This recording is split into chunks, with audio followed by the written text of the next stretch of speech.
ओ hello. तो finally आप लोग आ ही गए। तो स्वागत है आपका एक बार फिर इंग्लिश वाली मैम चैनल में स्पोकन इंग्लिश सीरीज डे 1 में। तो दोस्तों वीडियो को आगे बढ़ाने से पहले दो बातें। सबसे पहले इस वीडियो को एंड तक देखिएगा जिससे आपको आज का टॉपिक अच्छे से समझ आए, और दूसरा अगर वीडियो पसंद आए तो लाइक शेयर और सब्सक्राइब करना मत भूलिएगा। तो चलिए without further ado let's get started. तो दोस्तों आज के इस वीडियो में हम बात करेंगे एक बहुत ही इंपॉर्टेंट ग्रामेटिकल यूनिट जिसे हम कहते हैं सेंटेंस। सेंटेंस क्या है? हम रोजमर्रा के कामों में किन चीजों का यूज लेते हैं? सोचो, किन चीजों का यूज लेते हैं? हम यूज लेते हैं सेंटेंसेस का। एक मिनट के लिए सोचो कि अगर सेंटेंसेस नहीं हो तो आप अपनी बात सामने वाले से कैसे कहोगे? चलिए एक छोटा सा एग्जांपल लेते हैं। मान लीजिए आपको भूख लग रही है, you are hungry, you are famished, you are starving. आपके पास वर्ड्स ही नहीं है समझाने के लिए, तो आप क्या करोगे? क्या करोगे? आप एक्शन से बताओगे, राइट? अब ये चीज तो थी एक छोटा सा सेंटेंस कि भाई मुझे भूख लग रही है। क्या हो कि बात बहुत लंबी हो? क्या आपको लगता है कि आप बहुत लंबी बात इन एक्शंस के थ्रू समझा सकते हैं? शायद समझा सकते होंगे, लेकिन वो एक ईजियर वे ऑफ कम्युनिकेशन तो बिल्कुल नहीं होगा। इसलिए हम सेंटेंसेस को यूज में लेते हैं in order to communicate with one another. अब सेंटेंसेस कैसे बनते हैं? बहुत छोटी सी ट्रिक है और इसको लर्न करना भी बहुत ईजी है। तो अगर आज हमारे साथ छोटे छोटे बच्चे भी जुड़े हैं तो आपको इसको कैसे लर्न करना है? आपको बोलना है सेंटेंस क्या है जब वर्ड्स जुड़ते हैं, इधर का वर्ड उधर का वर्ड, इधर का वर्ड उधर का वर्ड जब एक साथ आ जाते हैं।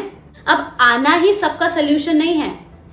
क्या वो अपनी अपनी जगह खड़े हैं? क्या उन्हें देख के लगता है कि हाँ ये बिल्कुल अपनी जगह खड़े हैं, ये देखने में भी अच्छे लग रहे हैं और समझ भी आ रहे हैं? तो आप कह सकते हो that a sentence is a group of words, एक साथ वर्ड्स का ग्रुप दैट मेक्स, देखिए ये चीज आपको बहुत ढंग से समझनी है, that makes what? A complete sense. समझ भी तो आना चाहिए, कुछ भी थोड़ी बोल दोगे। खाली इतना कहना कि इंग्लिश वाली मैम ने समझाया it's just a group of words, no, it's a group of words that makes a complete sense. भाई कुछ मतलब तो निकले कि कहना क्या चाह रहे हो। वही 3 इडियट्स का डायलॉग है, कहना क्या चाहते हो, तो वो कहना क्या चाह रहे हो उसमें कुछ मतलब निकलना चाहिए। तो चलिए इन दो एग्जाम्पल्स को देखते हैं। सबसे पहला एग्जाम्पल है Ramya loves to speak in English. Well, अगर हमारे साथ कोई रम्या जुड़ी है तो प्लीज कमेंट सेक्शन में जरूर बताइएगा। तो Ramya loves to speak in English, Ramya को इंग्लिश बोलना बहुत पसंद है। एक तो ये सेंटेंस है। अब इस सेंटेंस को देखिए, English Ramya to love speaking है। English Ramya to love speaking, इधर उधर मतलब ऐसा लग रहा है कि वर्ड्स आए और एक साथ खड़े हो गए, नॉट जस्ट, राइट? अब इन दोनों सेंटेंसेस को रखो यहां पे और इधर आ जाओ, नीचे आ जाओ। सबसे पहला क्वेश्चन तो मैं आपसे पूछती हूं, इज द सेंटेंस करेक्ट? कौन सा?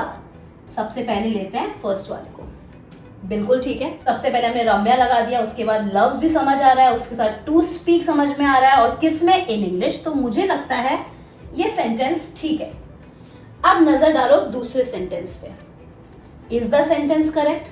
बताओ, आपको बताना है, मैं आपको पढ़ा रही हूं। Is the sentence correct? देखिए छोटा सा बच्चा भी बोल देगा कि नहीं मैम ये गलत है, समझ ही नहीं आ रहा है आप कह क्या रहे हो। तो दैट मीन्स ये इस कंडीशन को सेटिस्फाई नहीं कर रहा है। आ जाओ दूसरे में, इज द ऑर्डरिंग करेक्ट? पहले वाले सेंटेंस को देख के लगता है ऑर्डरिंग सही है। सेकेंड वाले में English Ramya too loves speaking, ma'am मुझे ऐसा लगता है कि कुछ आगे यहां आएगा, तो मुझे ऐसा लगता है कंडीशन 2 भी सेटिस्फाई नहीं हुई है। Third, capital letter and punctuations, fine. Ramya loves to speak in English में मुझे लगता है कि पहला जो लेटर है आर वो कैपिटलाइज्ड है और लास्ट में बिल्कुल एक पंक्चुएशन मार्क है जिसे हम बोलते हैं पीरियड या तो फुल स्टॉप। ठीक है, पीरियड को हम फुल स्टॉप भी बोलते हैं, फुल स्टॉप को हम पीरियड भी बोलते हैं। अब सेकेंड वाले सेंटेंस को देखें। हाँ मैम, फर्स्ट लेटर तो कैपिटलाइज्ड है, ठीक है, बट लास्ट में कुछ साइन नहीं दिख रहा, तो दैट मीन्स इसने यहां भी गड़बड़ कर डाली, ये कंडीशन भी सेटिस्फाई नहीं हुई। अब इन तीनों चीजों को देख के मुझे और आपको क्या समझ में आया कि पहला वाला सेंटेंस तो भाई सेंटेंस है, दूसरे वाले में पता नहीं क्या कहना चाह रहे हो, समझ नहीं आया। तो दोस्तों अभी तक हमें क्या समझ में आया, आपको मेरे साथ ये बोलना है, a sentence is a group of words that makes a complete sense, मतलब निकलना चाहिए ही चाहिए। तो चलिए अब हम बात करते हैं सेंटेंसेस के काइंड्स की। तो दोस्तों अब हम बात करेंगे सेंटेंसेस किन किन तरीकों से बोले जाते हैं। देखिए, आप इन सेंटेंसेस को हो सकता है रोजमर्रा की जिंदगी में बोलते हैं, हो सकता है आप बोलते हो, लेकिन क्या आप जानते हो जो सेंटेंस आप बोल रहे हैं उनका नाम क्या है? तो चलिए देखते हैं। तो स्टूडेंट्स, सबसे पहला टाइप है हमारा असर्टिव और डिक्लेरेटिव सेंटेंस का। तो असर्टिव और डिक्लेरेटिव सेंटेंस हमारा सबसे पहला टाइप है ऑफ अ सेंटेंस। तो असर्टिव और डिक्लेरेटिव सेंटेंस क्या होता है, इसको समझना बहुत ही आसान है। इससे पहले आपको ये जानना है कि असर्टिव और डिक्लेरेटिव सेंटेंस दो तरह के होते हैं। सबसे पहला होता है पॉजिटिव, जो एक पॉजिटिव रिमार्क देता है, और नेगेटिव क्या होता है, जिसमें not, do not, does not, will not, can not etcetera, importantly not, never, no, ये तीन चीजें आ जाती हैं। तो हम उसी पॉजिटिव सेंटेंस को नेगेटिव में कन्वर्ट कर देते हैं। ठीक है, अब देखते हैं कि असर्टिव सेंटेंस होते क्या है। देखिए, ऐसे स्टेटमेंट, ऐसा सेंटेंस जो क्या डिस्क्राइब करता है, डिस्क्राइब फैक्ट्स। फैक्ट्स क्या है, यूनिवर्सल ट्रूथ, जिन्हें आप बदल ही नहीं सकते। आइडियाज, कुछ भी आइडिया, कुछ भी। पीपल, ओपिनियन, विचार, अग्रीमेंट और डिसअग्रीमेंट। देखिए, इसको सिंपल तरीके से समझिए कि असर्टिव सेंटेंस जो होते हैं वो इजी सिंपल सेंटेंसेस होते हैं। हम कुछ एग्जाम्पल से इसे और समझते हैं। पहला सेंटेंस है, Neelabh is a good boy, it is my opinion कि मुझे नीलाभ एक अच्छा लड़का लगता है। अब इस सेंटेंस में किसी भी तरह की छेड़छाड़ नहीं है, ना तो ये क्वेश्चन पूछ रहा है, ना ये कोई आपका फीलिंग्स एक्सप्रेस कर रहा है, ना ये क्वेश्चन कोई कमांड है, ना ही कोई ऑर्डर है, ना ही कोई रिक्वेस्ट है, ना ही कोई एडवाइस है। तो ये क्या है, ये एक असर्टिव सेंटेंस है। सेकंड, क्या आप इस सेंटेंस को बदल सकते हो? क्या ऐसा कर सकते हो कि जो सन है वो वेस्ट में डूबने की बजाय ईस्ट से डूब जाए? नहीं, क्योंकि यूनिवर्सल ट्रूथ, जो फैक्ट्स होते हैं, उन्हें हम कभी भी बदल नहीं सकते। We are talking about universal truth. The sun sets in the west. अब ये जो चीज है, ये एक फैक्ट है, ये एक सच्चाई है, ये एक ऐसा फैक्ट है जिसे कभी भी बदला नहीं जा सकता। और दूसरी तरह से देखा जाए तो ना तो ये कोई क्वेश्चन है, ना ये कोई इमोशन एक्सप्रेस कर रहा है, और ना ही ये कोई कमांड है। ठीक है, चलिए नेक्स्ट देखते हैं। I am ready to help you, मैं तुम्हें हेल्प करने के लिए तैयार हूं। I am ready to help you. ना तो इस सेंटेंस में मुझे कहीं भी क्वेश्चन दिख रहा है, ना ही कोई कमांड दिख रहा है, ना ही कोई ऑर्डर दिख रहा है, और ना ही कोई और ना ही कोई इमोशन, फीलिंग्स दिख रही है। It's just a normal statement saying that I am ready to help you. अब नेक्स्ट वाला देखें, Mahatma Gandhi led a simple life. It is telling us about Mahatma Gandhi कि महात्मा गांधी जी ने एक बहुत ही सिंपल लाइफ जी थी। तो ये सिंपल स्टेटमेंट है। Second, I don't want to pay the fine, मैं फाइन पे करने के लिए तैयार ही नहीं हूँ। आई डोंट वांट, मैं चाहता ही नहीं हूँ कि मैं ये फाइन भरूं। तो ये क्या है, एक तरीके का डिसएग्रीमेंट है। तो इस तरह के जो सेंटेंसेस होते हैं वो आते हैं असर्टिव या डिक्लेरेटिव सेंटेंस की कैटेगरी में। असर्टिव या डिक्लेरेटिव सेंटेंस को पहचानना तो बहुत ही सिंपल तरीका है। आप ये ध्यान रखें कि जो असर्टिव सेंटेंसेस होते हैं वो हमेशा कैपिटल लेटर से स्टार्ट होता है। वेल, हर सेंटेंस कैपिटल लेटर से ही स्टार्ट होना चाहिए, लेकिन इसके एंड में लगता है फुल स्टॉप। ये जरूर ध्यान रखें कि it begins with a capital letter and ends with a period, मतलब full stop. Students, next kind है हमारा इंटरोगेटिव सेंटेंस। इंटरोगेटिव सेंटेंसेस क्या होते हैं? जो सेंटेंस आपसे क्वेश्चंस पूछते हैं। क्वेश्चंस कौन पूछता है? मम्मा। तो इस सेंटेंस को याद करें, अपनी मम्मा को दिमाग में रखें कि मम्मा मुझसे कितने सवाल पूछती है। तो वो जो कितने सवाल है वो किस तरह के सेंटेंसेस हैं? वो है इंटरोगेटिव सेंटेंसेस। चलिए एक बार नजर डालते हैं इन सेंटेंसेस पर डीपली। आपको इंटरोगेटिव सेंटेंस समझने के लिए एक चीज ध्यान में रखनी है कि ये जो सेंटेंसेस होते हैं ये हमेशा क्वेश्चन ही पूछते हैं। दे आस्क क्वेश्चंस, ठीक है?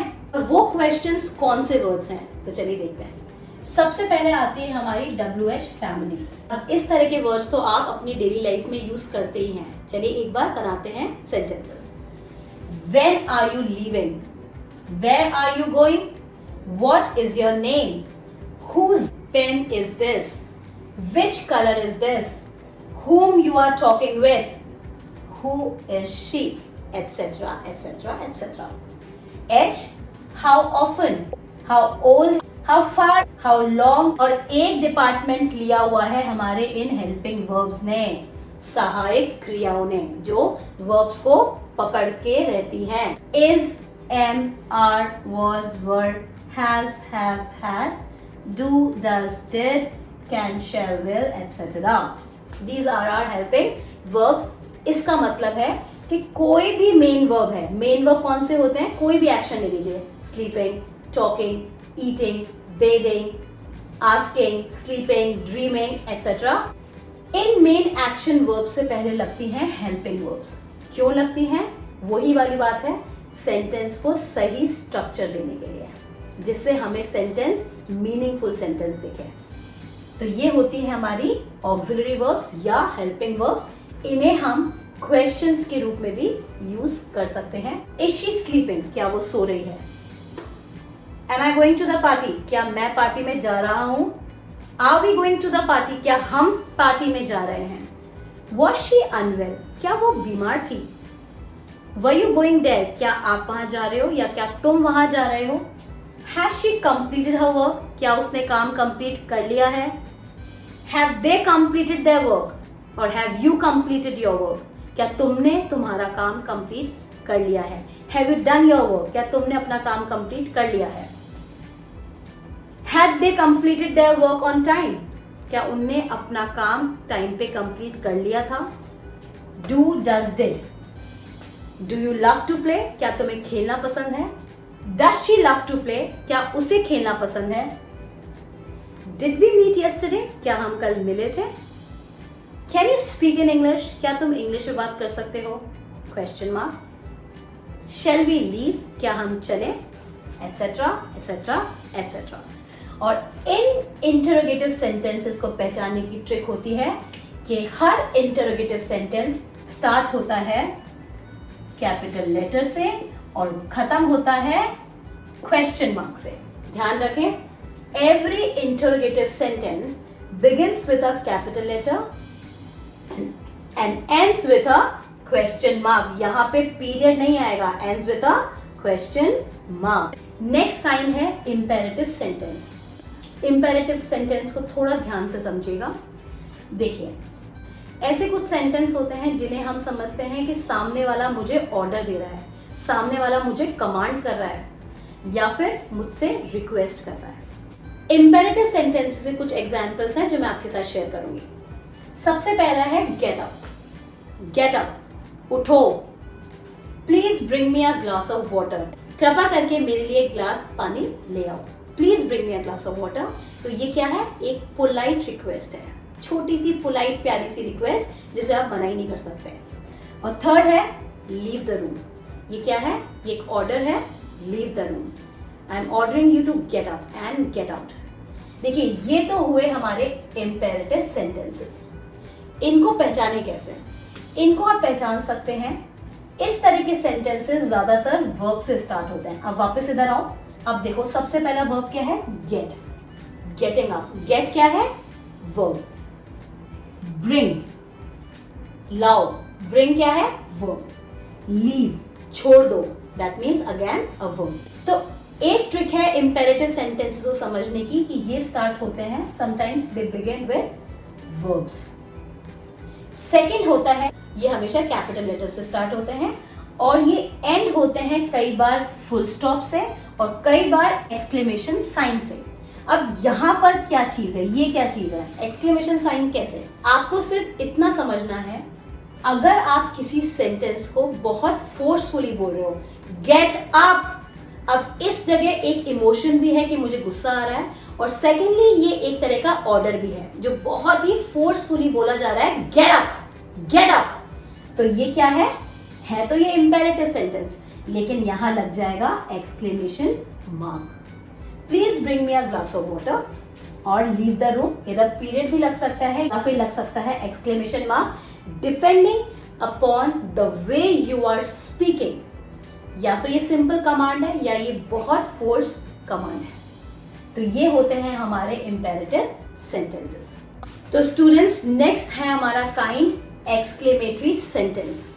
देखिए हमारी लाइफ में ऐसी बहुत सी सिचुएशंस आती हैं जिनसे हमारे इमोशंस जुड़े होते हैं, जिनसे हमारे इमोशंस जुड़े होते हैं। अब इमोशंस क्या हैं, कई बार ऐसा होता है हम किसी चीज़ से बहुत खुश होते हैं, कई बार ऐसा होता है हम किसी चीज़ को देख के बहुत सरप्राइज हो जाते हैं, किसी चीज़ को देख के हम जेलसी फील करते हैं, किसी चीज़ को देख के हम इरिटेट हो जाते हैं, किसी चीज़ को देख के गुस्सा आ जाता है, तो किसी चीज़ को देख के प्यार आ जाता है। तो ये सब क्या है, ये हमारे इमोशंस हैं जो हम हमारे सेंटेंसेस में यूज़ करते हैं। एक्सक्लेमेटरी सेंटेंस जाने से पहले मैं आपको बताऊंगी एक्सक्लेमेटरी का मतलब। एक्सक्लेमेटरी का मतलब होता है सडन अटरेंस, मतलब किसी भी सिचुएशन के देख के एकदम से आप जब रिएक्ट करते हो तो वो होता है सडन अटरेंस। अटरेंस मतलब जब आपके मुंह से उस सिचुएशन को देख के कुछ निकले तो वो बनता है आपका एक्सक्लेमेटरी सेंटेंस। चलिए देखते हैं कुछ एग्जांपल्स। सबसे पहला है how dreadful the accident was. इसका क्या मतलब है, आप हो सकता है उस एक्सीडेंट को देख के बहुत शॉक्ड हुए, तो आपने क्या बोला, oh how dreadful the accident was, बहुत ही भयंकर एक्सीडेंट था। व्हाट अ शेम, बहुत शर्म की बात है। हो सकता है कुछ चीज आपने देखी जिसको देख के आप बहुत इरिटेट हुए या परेशान हुए, तो आपने क्या बोला, what a shame. Oh how much I hate a, anger, गुस्सा, मुझे बिल्कुल पसंद नहीं है, हाउ मच आई हेट अ, ठीक है, इसमें आपका गुस्सा दिख रहा है। हाउ बैड इट इज, हो सकता है किसी चीज को आपको देख के, हो सकता है कोई चीज आपको देख के पसंद नहीं आई, तो आपने क्या बोला, how bad it is. How beautiful it is, हो सकता है उसने आपको खुश कर दिया हो, तो आप बोल सकते हो हाउ ब्यूटिफुल इट इज। कई बार हम इमोशंस को इंटरजेक्शंस के रूप में भी देखते हैं, जैसे hey exclamation mark, of course exclamation mark, all the best exclamation mark. ये तो है हमारे एक्सक्लेमेटरी सेंटेंस के एग्जाम्पल्स। अब इन्हें पहचानना तो बहुत ही इजी है, आपको सिर्फ ये देखना है कि सेंटेंस कैपिटल लेटर से स्टार्ट हो रहा है और एंड किससे हो रहा है, एक डंडे से और डॉट से। ये होता है हमारा एक्सक्लेमेशन मार्क। अगर सेंटेंस के एंड में ये है तो वो क्या है, वो है एक एक्सक्लेमेटरी सेंटेंस। तो स्टूडेंट्स लास्ट हमारा टाइप है ऑक्टेटिव। तो आइए देखते हैं ऑक्टेटिव सेंटेंस होते क्या है। जो सेंटेंसेस प्रेयर, प्रेयर क्या होता है, जब हम किसी के लिए प्रार्थना करते हैं। अगर ऐसे सेंटेंसेस आप बोल रहे हैं तो आप बोल रहे हैं ऑक्टेटिव सेंटेंसेस। विश, किसी सेंटेंस में अगर आप इच्छा दिखाते हैं तो वो कौन सा सेंटेंस है, वो है ऑक्टेटिव सेंटेंस। चलिए देखते हैं कुछ examples. May God bless you. अब इस सेंटेंस के पीछे मैं भगवान से, गॉड से क्या मांग रही हूं कि भगवान आपको हमेशा ब्लेस रखें, भगवान आपको आशीर्वाद दें। May God bless you. Long live the queen. हमारी रानी लंबी उम्र जिए। इसके पीछे मेरा क्या रीजन है ये बोलने का? मैं चाहती हूं कि जो क्वीन है वो बहुत लंबी उम्र जिए। तो मेरी ये क्या है? ये मेरी इच्छा है। और हो सकता है मैं भगवान से भी ये चाहती हूँ कि हमारी जो रानी है वो बहुत लंबी उम्र जिए। I wish I were the prime minister. देखिए, मैं प्राइम मिनिस्टर हूँ नहीं, लेकिन मैं क्या इच्छा कर रही हूँ? काश मैं प्राइम मिनिस्टर होती। I wish I were the prime minister of India. Next क्या है? काश मैं तुम्हारी जगह होती। देखिए, ये सेंटेंसेस ना आप डेली लाइफ में यूज करते हैं, लेकिन आज के बाद आप ये डिफरेंशिएट कर पाएंगे कि आप कौन सा सेंटेंस बोल रहे हैं और उस सेंटेंस का सही नाम क्या है। I wish you were here. काश तुम यहां होते। I wish you were here. Optative sentences capital letter से ही स्टार्ट होते हैं और एंड होते हैं वो एक्सक्लेमेशन मार्क से। तो ये है हमारे optative sentences. So that is it for today students. उम्मीद करती हूँ आपको आज का लेसन जरूर समझ आया होगा और आपको पसंद आया होगा। जैसा कि मैंने वीडियो की शुरुआत में बोला था कि आज है इंग्लिश स्पोकन सीरीज का पहला दिन। तो अगर वीडियो अच्छा लगा, पसंद आया, समझ आया तो प्लीज लाइक, शेयर और सब्सक्राइब करना मत भूलिएगा। वीडियो के एंड में आपके साथ मैं शेयर करूंगी एक क्विज। उस क्विज में है 5 सेंटेंसेस और उन सेंटेंसेस को आपको आइडेंटिफाई करना है और लिख देना है सही जवाब कमेंट सेक्शन में। तब तक के लिए मिलते हैं अगली बार एक और नए वीडियो के साथ। तब तक के लिए ध्यान रखिए, खुश रहिए और अपनी इंग्लिश वाली मैम के साथ इंग्लिश सीखते रहिए। तब तक के लिए टेक केयर।